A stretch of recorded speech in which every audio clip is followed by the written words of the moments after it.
Welcome, everyone. Go ahead and get settled in. We'll begin in a few minutes.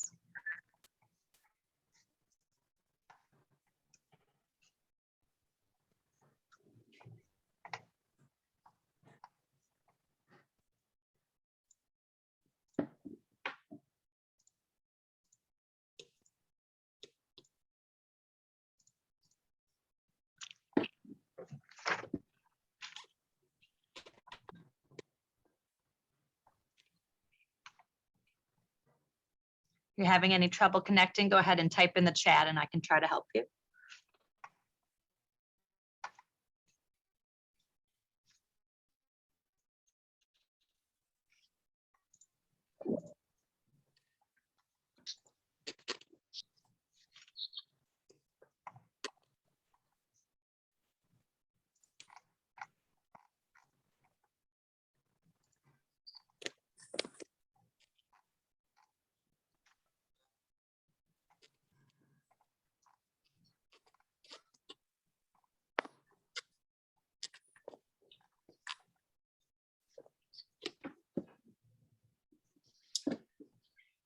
Gone back to the you as the main screen and it won't let me touch it. Oh yeah, I'll switch back over to you. I just have myself pinned for the recording. Oh, okay. Let's see. Looks like most people have connected their audio. I'll go ahead and get started with my intro and then I'll switch over. Good evening and welcome to tonight's live virtual program. I'm Amber from the Reference Adult Services Department here at the library. Thank you for joining us this evening. I have a few housekeeping items to share before we start the presentation. Tonight's program is scheduled to run until 7:30 p.m. During the program, all attendees will be muted, so report any technical issues you may have in the chat. There will be a Q&A session after the presentation, and I'll try to get to any as they come up. If you have a question, please enter it at that time in the chat and during the program. At the end, we'll address as many audience questions as we can. This program is being recorded and the recording will be available on the library's YouTube channel soon after this live virtual program. If you do not want your video in the recording, make sure your video is turned off, that there's a red slash through the camera icon in the bottom left corner of your Zoom window. Tonight's presenter is Dan Ingram with Bordine, and he will be discussing Houseplant Parenthood with us. Without further ado, I'll turn things over to Dan. Thank you, Amber. And you can hear me well? Yes? Yep. Okay, great. I would just like to start out by telling you a little bit about myself. The first thing that I can tell you is that I started with Bordines in 1981. Now I know some of you are doing the math and say, wow, he doesn't look like he's been doing this for 40 years. But I guess the gray in my beard will tell you that it's true. So I am a 35-year Bordine employee, and I am, there have been a few years in there that I was going to school and working in other parts of the industry to learn everything that I could. So I wanted to gain as much knowledge as I could. And every time that I did gain that knowledge, I brought it back to Bordines, and here I am today. I am the general manager here in Brighton, and my title means that I wear many hats. I serve you as our customer. I run a register. I drive a bobcat, do a delivery or a planting, whatever it takes to get the job done and to keep things running here at Bordines. That's what I do. So my main function is sales and working with customers and trying to help them solve their problems, solve their houseplant problems, their nursery plant, their outdoor perennial or trees or shrub problems. And sometimes that means bugs, sometimes that means insects and diseases. And so I have done quite a bit and can answer quite a bit of your questions. And if not, you can always come in and see me personally or see any one of the purple people, and we'd be happy to help. So tonight we're going to talk about being a houseplant parent. Houseplant parenthood has become really one of the newer things that's going on in our industry. We have seen a huge rise in the amount of houseplants that are going out the door, and that is part in we really don't know what pushed it, but we have all of the sudden seen the younger generation coming in and getting excited about having plants in the house. So Houseplant Parenthood seminar came about, and this is what they asked me to present on, and I'm happy to do so. So when you think about your plants, you don't always associate plants as people or people being associated with plants. I got to tell you that plants are more like people than you might think. Plants and people have so many things in common. We both need air. We both have to eat. We both have to have water, and we both grow. And when something ails us, we need medicine. And when something is when we're not feeling well, we get kind of weepy. So there are a lot of things that are very similar between people and plants. So I want to we're talking about parenthood. So let's start it with being plants being children. So, you don't come in to the nursery thinking about adopting a plant, but I want you to walk in now into our greenhouse and think just that. Think about it being an adoption, not a purchase. We want you to purchase a plant or several plants, obviously. That is why we're here. That's what keeps us going. So thank you for those purchases. But we want you to think more in the terms of adoption.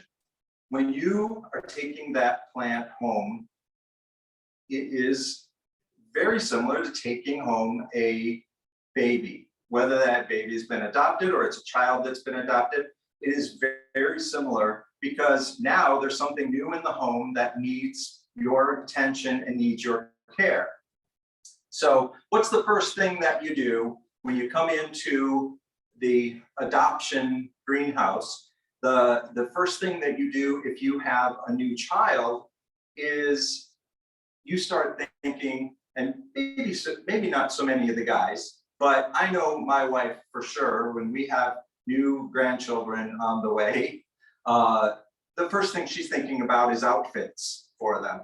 And what is the cutest outfit? And oh my gosh, look at this. This is the cutest outfit that I got for Silas or for Roman or Armor. These are some of our grandchildren. And we do have one on the way, so there's going to be a lot more outfits coming.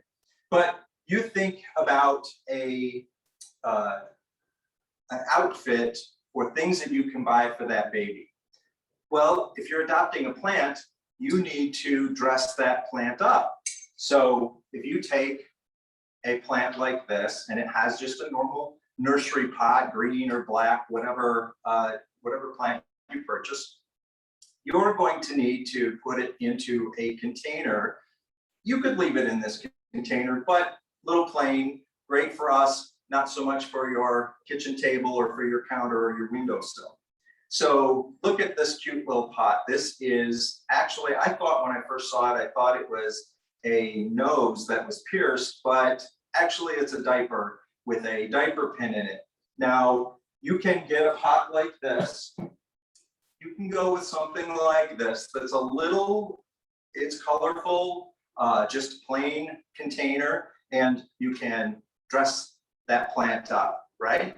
So that is one way to do it. Now, you can get more creative, and when you put in something like this, you just gave this pot a new hairdo. And now we're really talking about getting into the cute part of it.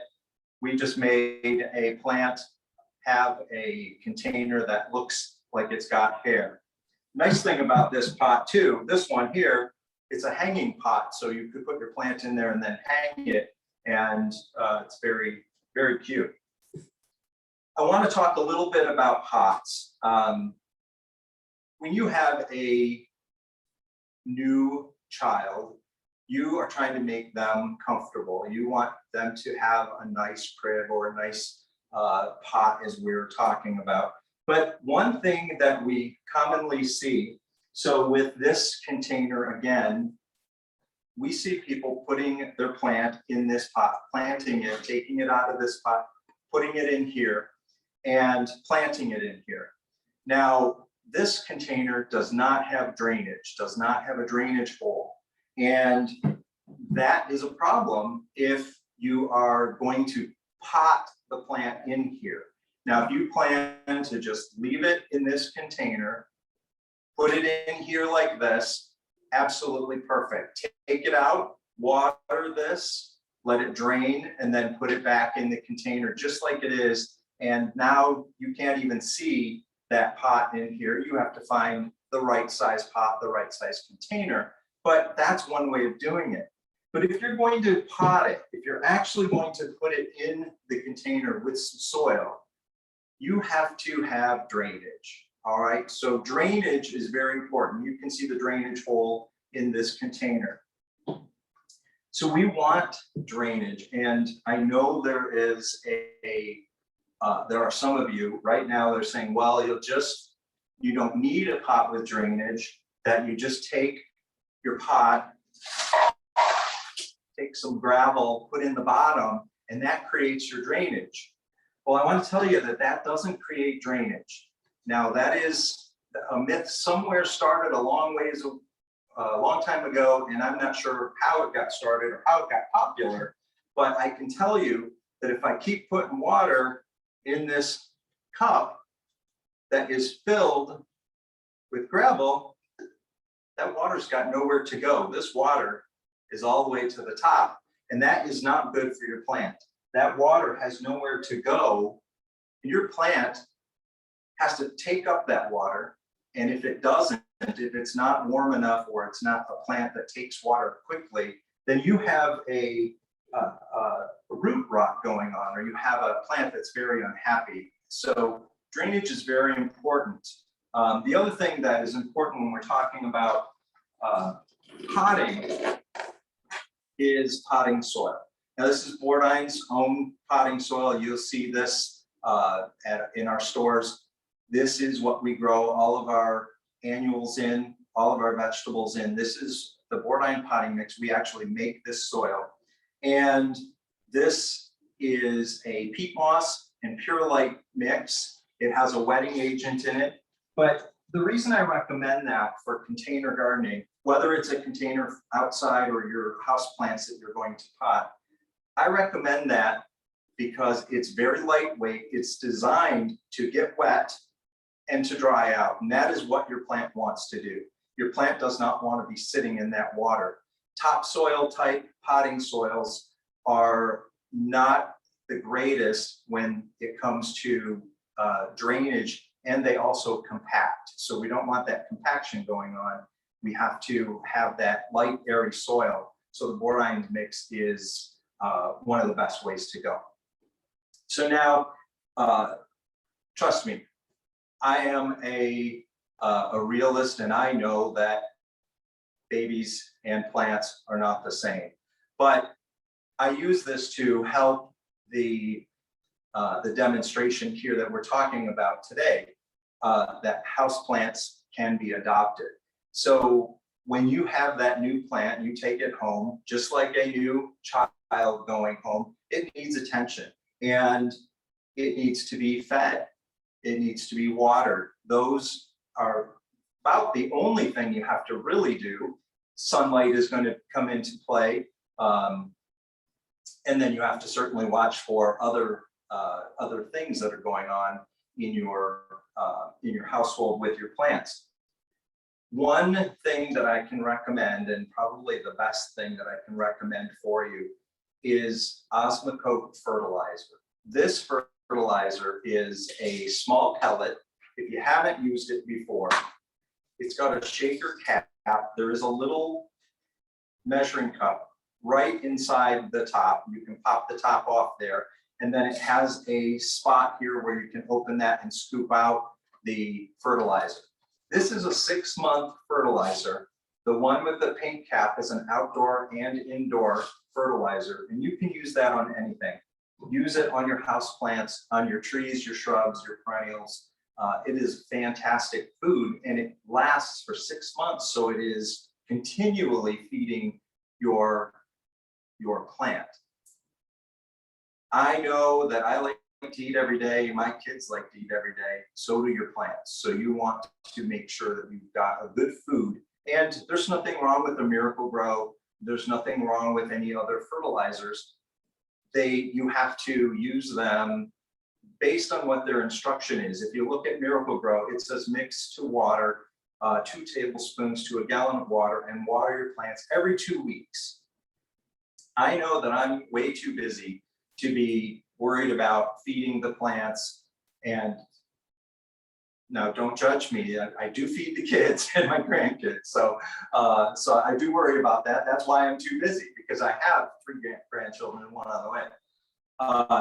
But that is like I said, nothing wrong with that Miracle Grow. You want to use a fertilizer of any type, but use it every 2 weeks if that's what it says. Now, this is a 6-month fertilizer. I will tell you, for fertilizing, this is a general rule of thumb. You'll want to start watering or fertilizing your houseplants in March and end in September, even October. Your plants go through a stress when there's less daylight. And unless you're using an artificial lighting, I would recommend that you don't fertilize in the winter months, December, January, February, and the beginning of March. That is the lowest amount of daylight that we have here in Michigan, and we're adding stress to the plant. If we have that fertilizer going into the soil, the plant has to turn that into food, and in doing so, it's stressful on the plant because it has to make those sugars and starches through photosynthesis. When there's less daylight, it's harder for the plant to do that. So it's better to not fertilize and let them rest at that time. So if you put a 6-month fertilizer down, let's say you did it today, that's telling, oh, you just said don't fertilize in these next upcoming months. Well, it's okay. It's a slow release fertilizer, and it goes in very, very slowly, and the plant can use it in the slower amounts. So that's okay. But if you were just going to start out with putting this in, I'd wait till March and put it in, and then let it do it 6 months, maybe give it a boost just before the end of that 6-month period, and then let it go through the winter until the following March.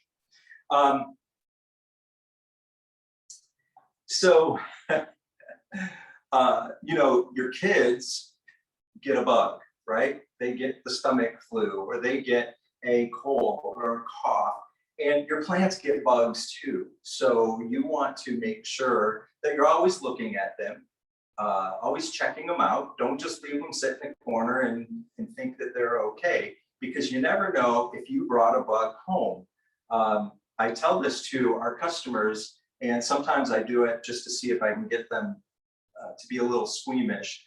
But I'll ask them when we're talking about insects on their plants in the house, did you ever go to a place that had house plants, like a friend's house or a doctor's office or the mall or a restaurant where there were house plants that maybe you took your coat off and you brushed up against those plants? There's a good chance that if that plant had a bug on it, that one of those bugs took a ride home in your car, now in your house, and that bug is now inhabiting your house and having babies and continuing on and using your plants as a food source. So that's not always the way that they come in. They can come in on your pets. They can come in just through opening a door or opening a window. You can certainly get bugs in many different ways. But there are some great ways to take care of these insects, and ways that you don't have to fumigate the house. Now, first, let me tell you the signs that you should be looking for. if you have a plant and the foliage on it feels sticky, you happen to notice a sticky mass on your carpet or somewhere, wherever the plant is sitting, maybe it's sitting on a table or a desk, and you happen to notice something sticky there.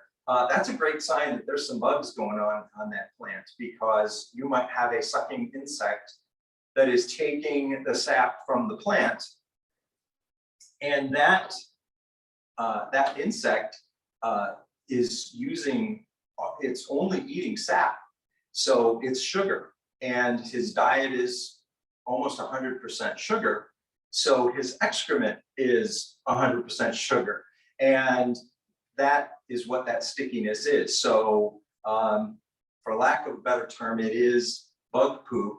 That is a great sign of one way to tell that you have bugs on your plants. There are lots of different types of bugs that get into your plants.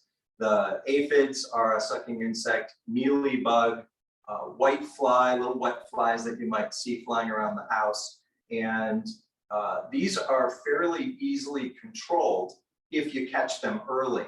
So a great product to use is neem oil.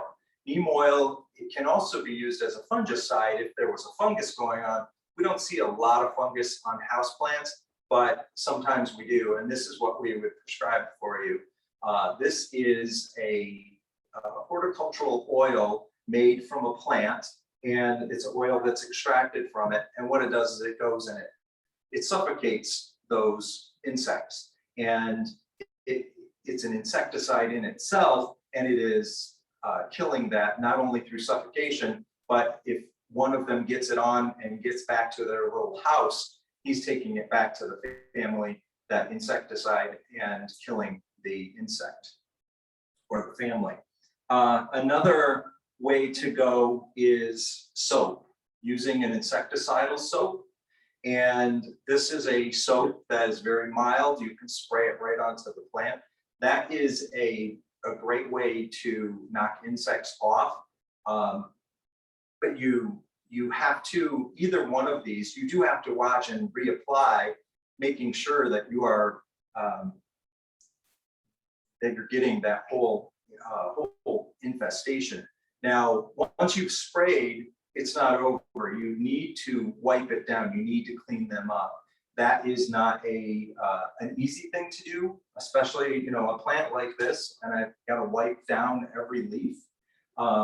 But that is the best way, because if there are some live ones in there, we're going to get them as well, and that insecticide is on there. We're just going to be taking that off as we wipe it down. So, the other thing, so children, much like plants, some children love the light. Some kids like to be outside all day. Some kids want to be in the house playing a video game or watching TV, reading a book. It's again the similarity that you have of plants and people. So your plants, some plants like a nice shady corner. Some plants want to be right in that front window where the sun's coming in, and that is what we would call a highlight plant. Highlight plants, we're talking about a plant that is going to require at least 6 hours of bright light a day in your house. It can be in a bright window, in a bright room. It doesn't have to be in direct sunlight. In a lot of cases, your plants do better if they're not in direct sunlight, because they can get a sunburn or sun scald, and you have to be careful of that. I'm sorry, I said 6 hours. It's 8 hours of bright light, and from 4 to 6 hours would be more of a medium light, and less than 4 hours would be a low light plant. Some plants can do well with just the lights from the room and not have a window at all. A plant like Sansevieria. Sansevieria, also called snake plant or mother-in-law's tongue. We don't hear it called that much, but a lot of people call it snake plant because it has a leaf that looks very similar to snake skin. This, when I was a young bachelor, I called this bachelor plant because I couldn't kill it. And my buddies would come over, and my one best friend, my cousin, said, "Hey, watch this," and he poured a beer in it. And it didn't do anything to the plant. And the plant survived and kept growing. And then one of my kids spilled milk in it, and you can't get milk out of the soil, so we hosed it down. But the milk didn't bother it. It smelled a little sour, but it didn't bother it. This plant will do well in a bright area, will do well in a corner where it's getting no light. I actually have some of these right now because there's different varieties of this plant. And I have some of these where we have cut the leaves off, cut off the whole leaf, stuck them in a jar, in a mason jar, and put water in it. And they have been there for about 6 months, and they've grown roots, and it's just a really cool display on one of our shelves. And my wife absolutely loves these plants. We have several of them, and that's why we're able to cut off leaves of each one and just stick them in a jar. So if you do have that plant, or if you get that plant, keep that in mind that you could start growing your own from that. You can do that with a lot of plants, but that one in particular works really well. Another thing that is pretty universal with children is they like to go on vacation. Now, kids like to go away, get away from the house, get away from the normal.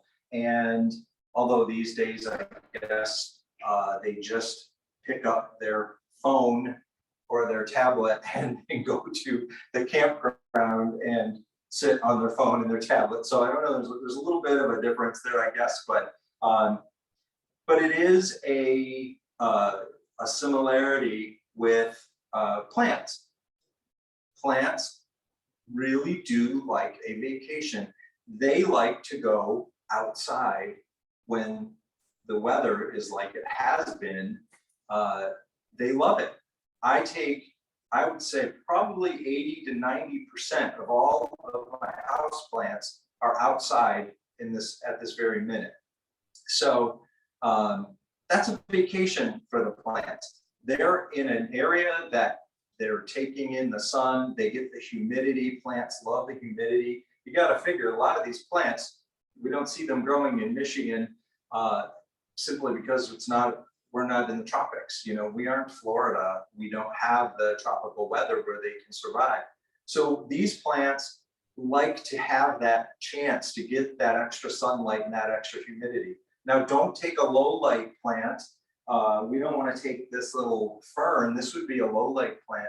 We don't want to take that, put it out direct sun and just leave it there. It could take sun for a couple of days, but it's going to sun scald. You've got to be careful. So if that plant is a low light plant, take it outside. It'll still benefit from the heat, the humidity, certainly getting them out of air conditioning. They love that because plants aren't like us. They're not a fan of the air conditioning. They want to be outside. They'd rather have that heat. But take this and put it under the shady tree or on the north facing covered porch, somewhere where the sun isn't beating on it. That is a vacation for your plants.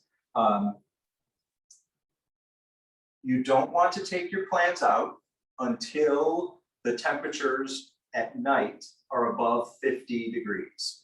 So 50-degree temperature this year was almost the end of May before it was okay to really start putting them out. And then, if you'll recall, we had frost warnings the beginning of June. So if you had your house plants out, you've got to bring them back in. When I'm talking house plants for me, I'm talking we've got some big plants, and moving them out and moving them in, we wait until we know there is no more frost, and then we put them outside. and our deck is very tropical. It's very nice to go out there and you have all these nice big plants. Friends come over and go, well, this is so great. You have all these big plants out here, and they just really don't realize that they came from in our house.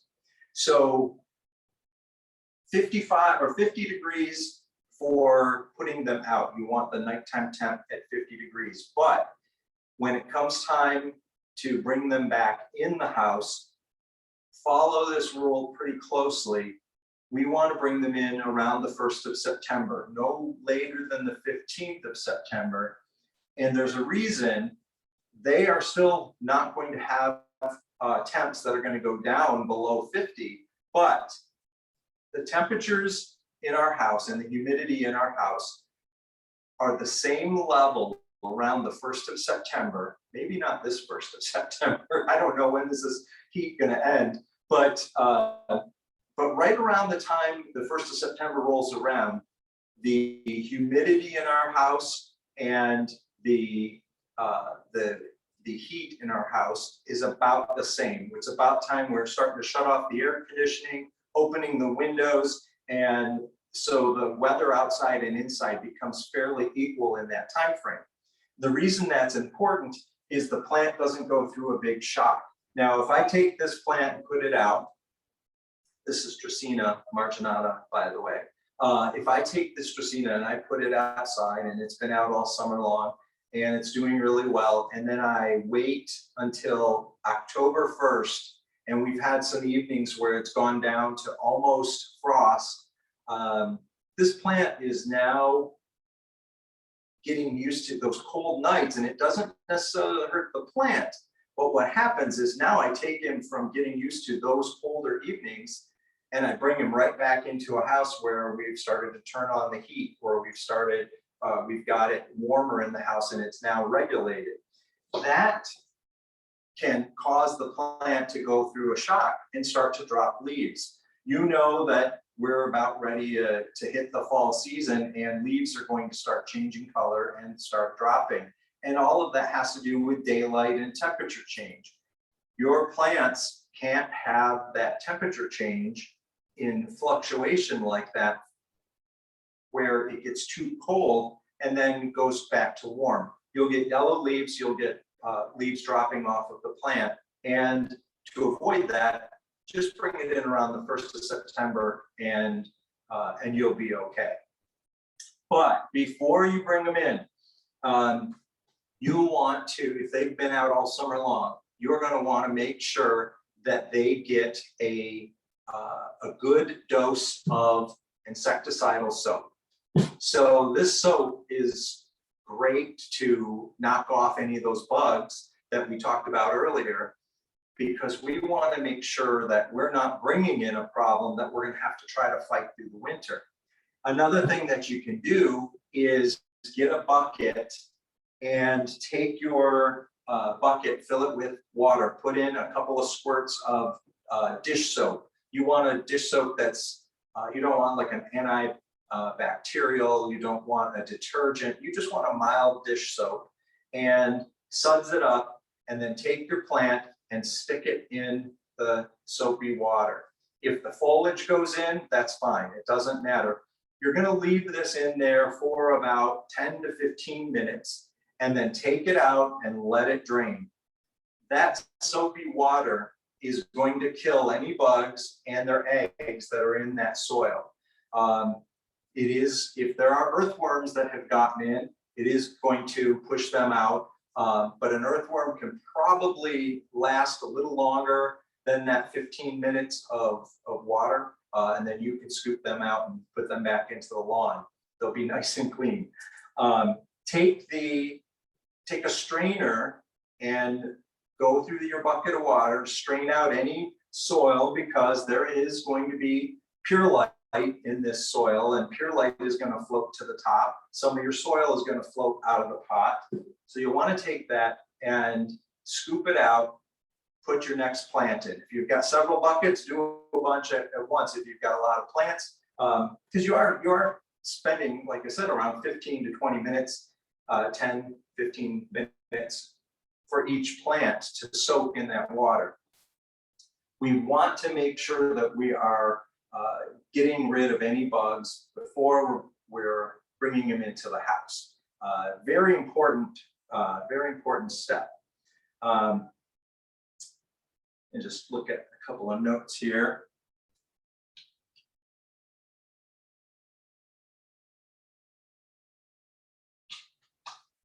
One thing that we tell our customers, more is less is more.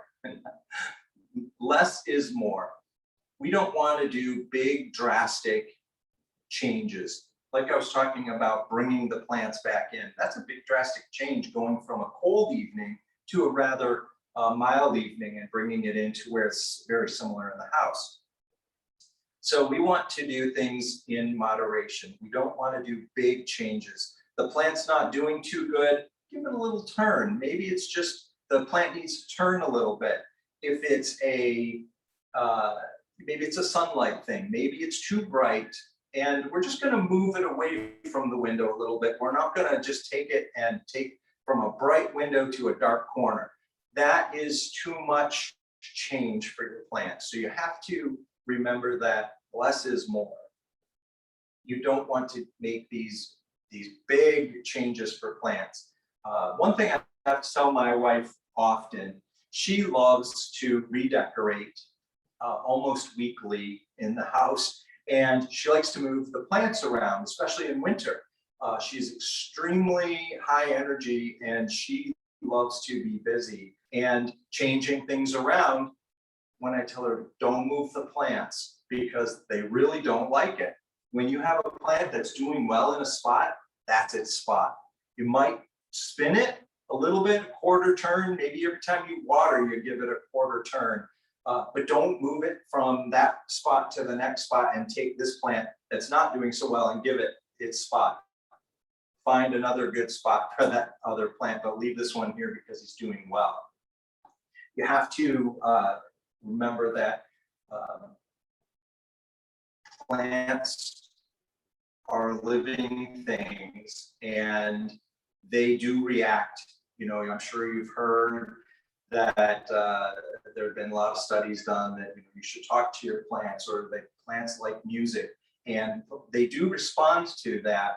I don't talk to my plants. I have probably talked bad to some of my plants when they weren't doing well, but that's not something that I really am a firm believer in. I don't think there's anything wrong with it, although I would have to assume that some people might talk to the plants a little too much, you know, and then you have to kind of wonder. But no, seriously, it is that plant is a living thing, and it does react to things. It does react to sound.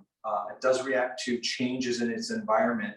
And that, like I said, fertilization or insects, there are a lot of different things that can change the environment for a plant. And we need to be very cognizant of those things and keep an eye on them, just like you do kids, right? You got to keep an eye on them. Now, one thing that I want to say here is that I said a lot of things that are similar in plants. The one thing that I think I find the most opposite for plants and, let's say, teenage boys, plants clean the air. When's the last time your teenage boy cleaned the air?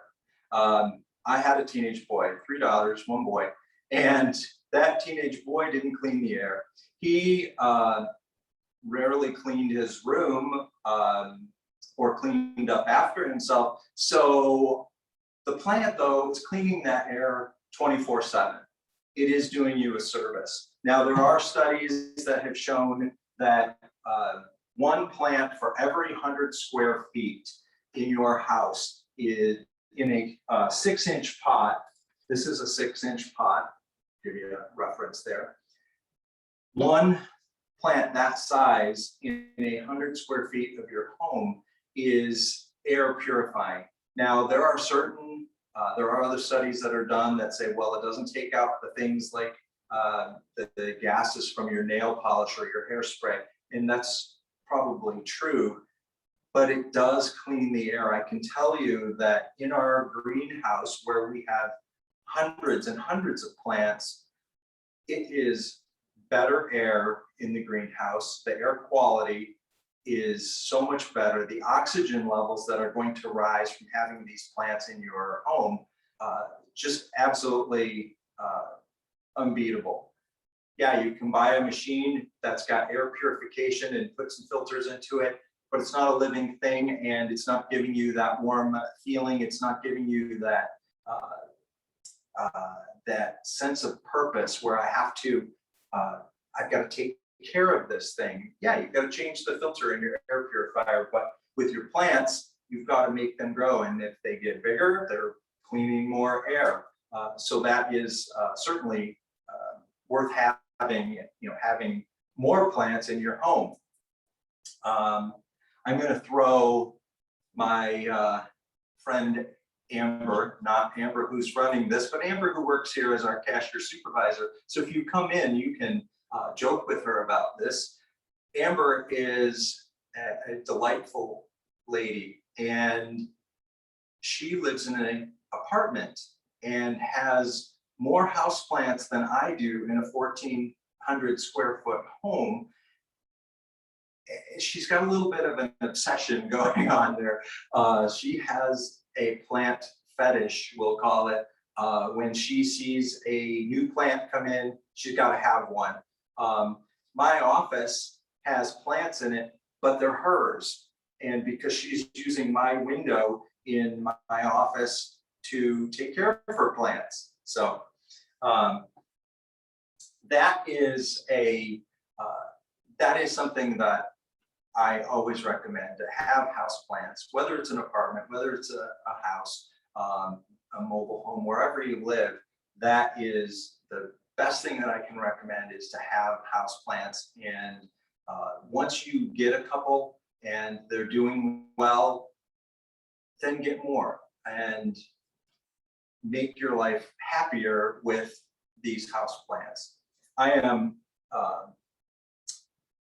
I have gone different routes in my life. I have gone where I had a lot of house plants and I took care of them. And then I got married and had kids, and we didn't have as much time taking care of a lot of the plants. So we did cut back a little bit on some of the plants and gave them away as gifts. And then as we became empty nesters and grandparents, we started getting more plants, and we took a lot more pride in the plants and got bigger plants. And I want to encourage people, if you are tuning into this because you're thinking about getting a plant, absolutely get the snake plant, because you can't go wrong with that. Get a couple of them and you'll gain that courage and that feeling of success with these. It is a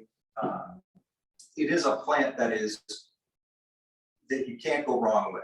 I don't know of anybody that has killed one of these plants, because they are pretty indestructible, and they are a fabulous looking plant. They're very sturdy, just easy to care for. So I would recommend that you try something like that. Get a couple, but don't go big. When someone starts out, tells me that they're a first-time vegetable gardener, they have a list this long of all things that they want to grow in their garden. And I recommend, no, what do you eat on a regular basis? Is it carrots? Is it tomatoes? Is it peppers? Pick the couple, start there. Don't go real big with your vegetable garden. We want you to be successful. And if you plant you do a huge garden and you plant a bunch of plants, and then time gets away from you because you didn't budget that time, well, your garden's going to fail, and we don't want that to happen. We want you to be successful. So anytime you ever need to, you can come into our nursery and come into our greenhouse. We'll talk to you about your plants, your outdoor plants, your vegetable garden, whatever it is that you need help with. We're certainly here to help. I think, Amber, I have exhausted my information, and I am ready for some questions if there are any. Okay, I don't see any yet, but everyone can go ahead and write in the chat and we can answer some questions. I'll start with one. Do you have a favorite house plant currently that you're growing? I do. And that would be this guy right here. This is, can you see that? Yeah. It's Fiddle Leaf Fig. It's a ficus, and Fiddle Leaf Fig has become extremely popular. Almost every house and garden magazine that you open, it's on the cover, or it's even like Home Depot has a spread with furniture, for the house. You'll see this Fiddle Leaf Fig in there. It's very easy to care for. It's a medium light plant, and it's just really cool. It just has this big leaf, and just a really cool plant. One other that I'm very fond of, I don't know if you can see on the camera here, but this rubber plant, and it's a very dark leaf, very smooth leaf, and very easy to care for. But I'd say overall, the snake plant is probably my favorite still to this day, just because they're so versatile, they're so easy, and I have them all over my house and my deck currently. Okay. Jan has a question. She asks, can you talk a little about succulents and what soil to use, and do they need to be fertilized? Absolutely, great question.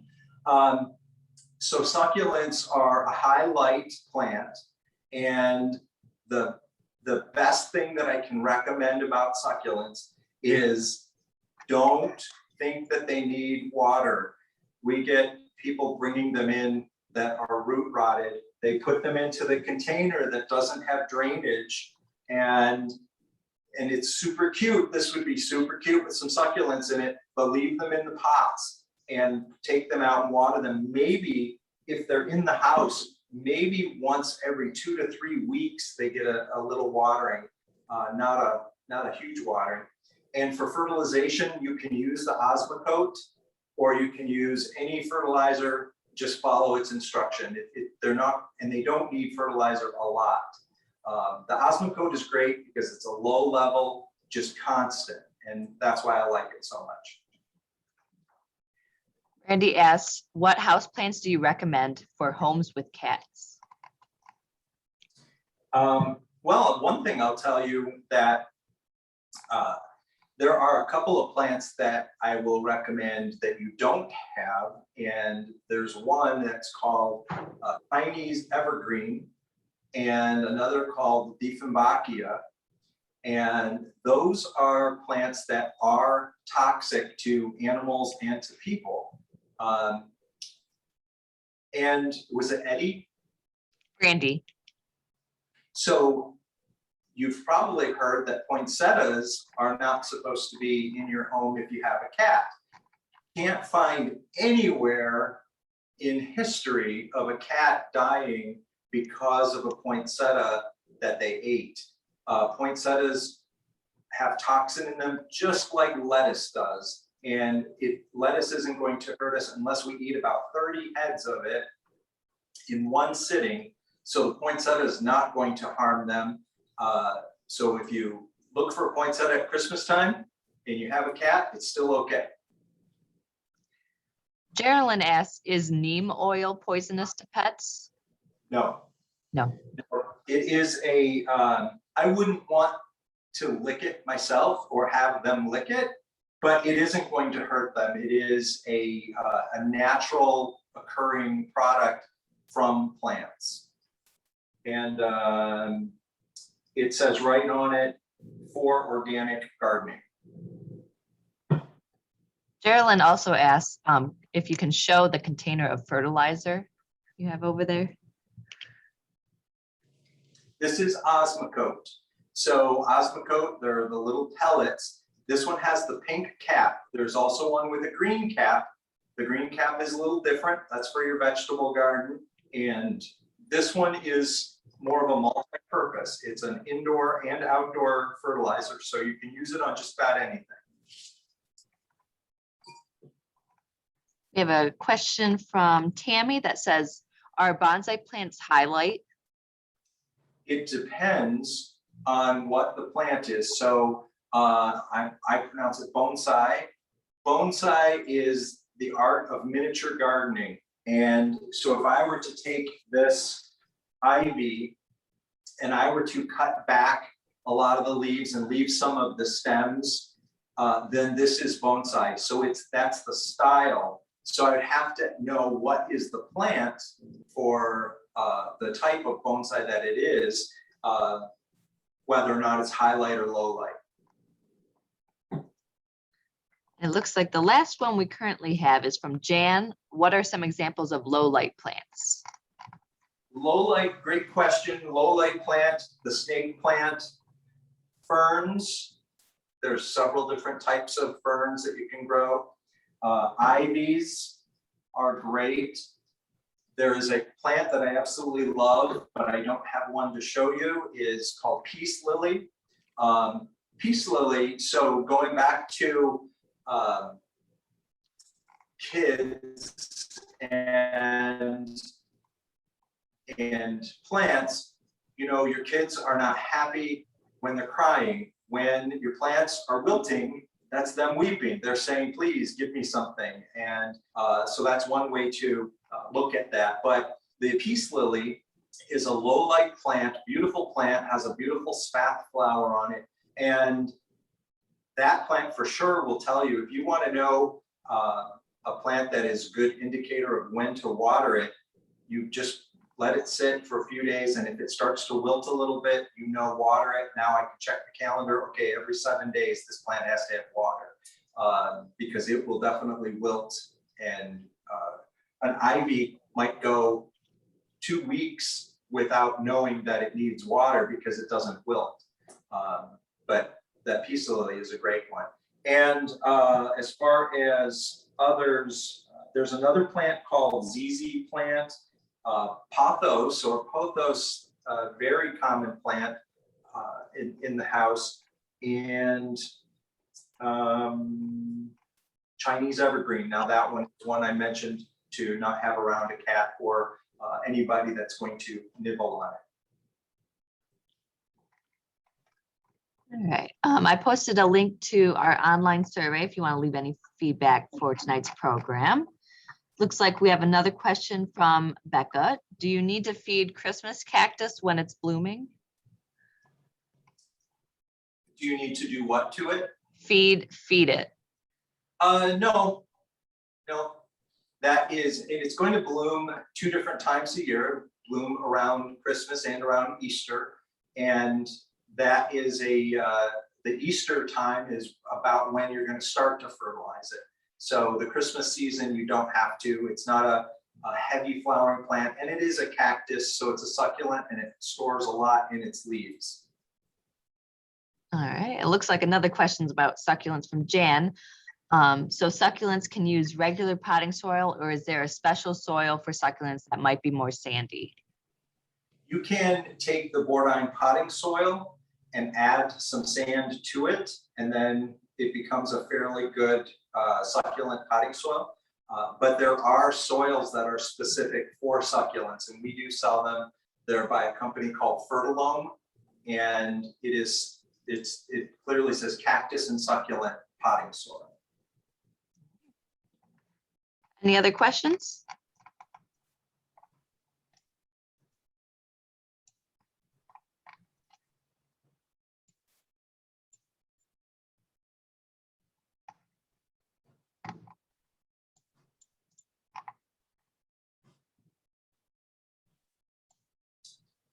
All right. Keep in mind that we are here for you from 9 a.m. till 7 p.m. Monday through Saturday, and Sunday 9 to 6. Happy to answer any of your questions. You can always come on in and see me, or see any one of the other managers or anybody in purple. And if they don't know the answer, they'll definitely get the answer for you. We have some thank you messages. Tammy says, thank you so much for the great information. Enjoyed it very much. That's wonderful. Brandy says, thank you. You're always very informative with your presentations. I appreciate that. Let's see. Geraldine asks, I bought an aloe plant that was potted in sand. Is that correct? I wouldn't leave it in sand. I would put it in something like the Bordine potting soil. The fact that it's in sand, it is a succulent. It's not a cactus, but it is a succulent, and it doesn't have to have sand. And to the other question, could you just take succulents, put them in the Bordine potting soil without sand? Absolutely, they'll do just fine. But it's we're trying to keep the root dry, so we definitely don't want them in a topsoil type soil. We want them in something that drains well, which is why the Bordine soil works fine on its own, because it is meant to get wet and then dry out. And that's what you want to do with your plants. You want them to be wet. So it's like a diaper, right? You know, the diaper, your child is, child's too wet, not too happy. So we want the plant to dry out, just like we do our kids' bottoms. All right, if there's no other questions, I can start wrapping up. Thank you so much to Dan for sharing about Houseplant Parenthood with us. And thank you all for attending tonight's program. We hope you enjoyed it. Please take a few minutes to tell us what you thought about this program in the short event evaluation linked in the chat. Visit our website, www.howelllibrary.org, to discover more upcoming events from the Howell Carnegie District Library. Good night, everyone. Good night.